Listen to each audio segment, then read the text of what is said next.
Est-ce que la masturbation ou le fait de regarder de la pornographie sont des péchés volontaires qui risquent de nous envoyer en enfer? Malheureusement, il y a beaucoup de gens qui cherchent à vous décourager et à vous enseigner cela. Sans retourner dans le contexte du péché volontaire en Hébreux chapitre 10, on va réfléchir ensemble.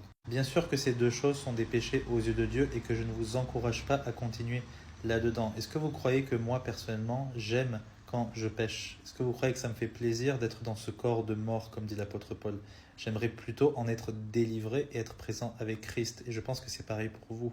Non, ici, il est question de comprendre déjà que qu'est-ce qui n'héritera pas du royaume de Dieu? C'est notre chair et notre sang, notre chair corruptible. Rappelez-vous, l'esprit est bien disposé, mais la chair est faible. C'est notre esprit qui a été sauvé et qui ira au ciel, quoi qu'il arrive. Maintenant, concernant les super religieux de ce monde qui vous disent « Oh, si tu restes dans ce péché, tu n'iras pas au paradis.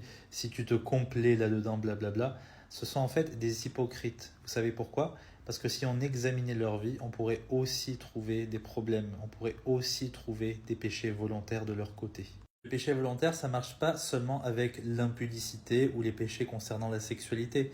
Ça pourrait aussi être le fait que je suis une personne colérique. Ça pourrait être le fait aussi que je suis une personne fainéante. Ça pourrait être le fait aussi que j'ai pas du tout de vie de prière, que je lis très très peu ma Bible. Ça aussi, ça pourrait être des péchés volontaires qui m'empêchent d'aller au paradis. Pourquoi on n'y pense pas à cela? Vous voyez, eux, ils aiment bien vous pointer du doigt vos iniquités et vous dire que vous n'irez pas au paradis, mais ils ne regardent pas à leurs propres péchés, qui sont tout autant graves aux yeux de Dieu, puisque si on brise un seul commandement, on est responsable d'avoir brisé toute la loi. Maudit est quiconque ne persévère pas à faire selon tout ce qui est écrit dans le livre de la loi. Mais heureusement pour nous, Jésus, il a accompli la loi et surtout, il a tout payé à la croix. Il a payé pour nos péchés, passés, présents et futurs. Sinon, il n'aurait pas payé pour tout.